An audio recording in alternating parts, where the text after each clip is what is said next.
মন্দ একটা একটা দেহকেই বসবাস করে একটা প্রাণের অধীনে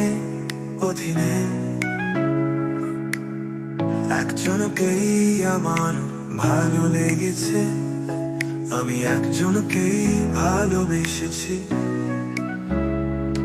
মনে প্রাণে ধ্যানে জ্ঞানে একজনকেই উপলব্ধিতে ভোগ করি, শূন্য দামি বাসা শৌখিনতায় ভরপুর।